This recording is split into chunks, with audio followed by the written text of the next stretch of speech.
Welcome to the week of June 19th to the 26th. My name is Vannessa. I'm from Beyond Your Sun Sign, and this is numerologist.com. Okay, all you have to do is think of a number between 1 and 3, and I'm going to let you know the energy you have to work with this week, and it's use it or lose it, okay? If you are drawn to number 1, this is your week to make a plan. I know you've been putting off making that plan, but there's a reason why these cliche quotes exist. And when they say that if you fail to plan, you plan to fail. And that is 100% true.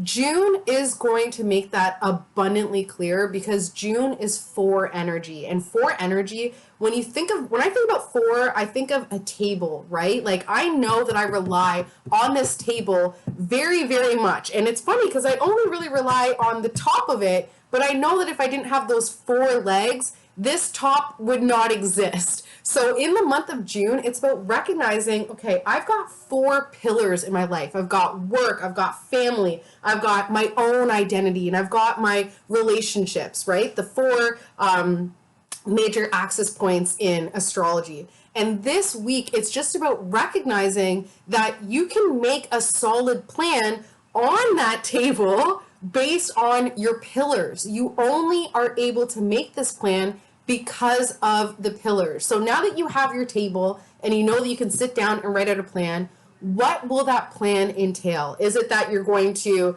adjust the table, make it bigger, make it longer? Are you going to throw out the table and get a new one? Are you going to donate it? Are you going to sell it? Whatever you're doing with your current foundation, it's just about recognizing that you have it so that you can build off of it, right? So this week, recognize the 4 pillars that you have in your life, see how they're at. Are you happy in your career? Are you happy at home? Are you happy with your marriage? Are you happy with your own identity? If there's areas in your life that are not fulfilling to you, recognize that your table is lopsided and you can just make a plan to build up each of those pillars. Okay, like my marriage is great, but man, I haven't done anything for myself in literally 2 years. So I'm just going to make a plan on self-care and everything else will fall into place. So just this week, find the pillars, figure out which pillar of your life is not strong and not serving you, and then make the plan to build that pillar back up or to strengthen it. All right, if you were drawn to card number 2, this one may be a trigger, and it's part of shadow work, right? And it's saying, if you believe in past lives, it is time to do the past life work.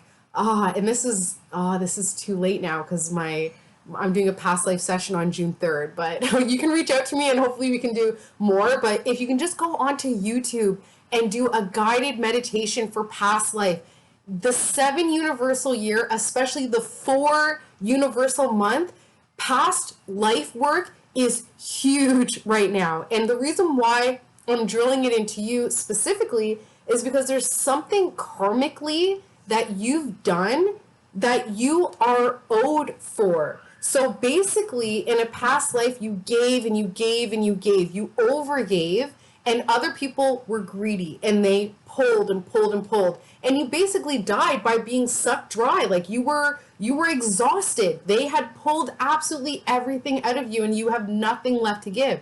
In this lifetime, it's going to feel really easy to fall into that same pattern or that same trap of just overly giving, like just never feeling fully fulfilled because you're constantly drained. This week, it's about really anchoring in the fact that, this does feel natural to be constantly giving to everybody but myself. Why does that feel natural? I can blame it on, conditioning. I can blame it on society. I can blame it on the other people. I can blame it on my upbringing. But why don't I bring it just one step further and blame it on my past? And with that, my past life, with that, recognizing I've already overserved, now I can start to get greedy. So this week, recognize that in past lives, you have been quite the servant. And now this week, you can start to get more greedy, more selfish, because you served your debts. It's time for you to get what you're owed, get your payback.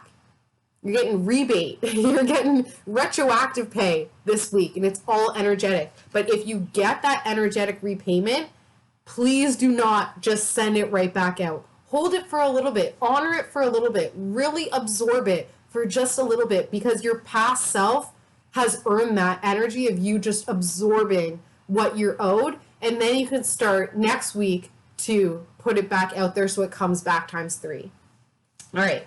If you were drawn to card number 3, this week there's some emotional confusion with a female water sign. So a female energy, Cancer, Scorpio, Pisces. This person was a queen. In their current life, they have queen type energy where, and like that's a really interesting thing, because I feel like everybody right now is on the like queen tip, which is great, because we went from being princesses, where princesses don't really have a duty and they're just kind of like born into it, where a queen has a huge duty and she's a ruler and she's creating these kingdoms of loyal people around her, her community, her kingdom. So there is some emotional confusion about whether or not you're in this Queen of Cups kingdom, whether you feel like you're actually part of her tribe, whether you actually feel like she gives a shit about you. I'm telling you right now, when it comes to water signs, they can say all they want, but a water sign cares about everybody. They have to. They're so fluid and connected to every single person like water. They have to care. So as much as you're confused when it comes to your relationship with this Queen of Cups, recognize that her energy is just a little, it's on a different frequency where she shows her love. She does show her love, but she shows her love in the way a queen would. You know what I mean? Where it's more about sacrificing her energy in order for the greater good, recognizing that you are part of her community is enough for you to not be emotionally confused when it comes to her. So basically just waiting for her to give you that, you're my girl, you know, you're with me. It's all good. Just one of those, just one small sentence. That's all you need. Hold on to it and then release your emotional confusion when it comes to her once she gives you that validation that you are part of her crew, of her tribe.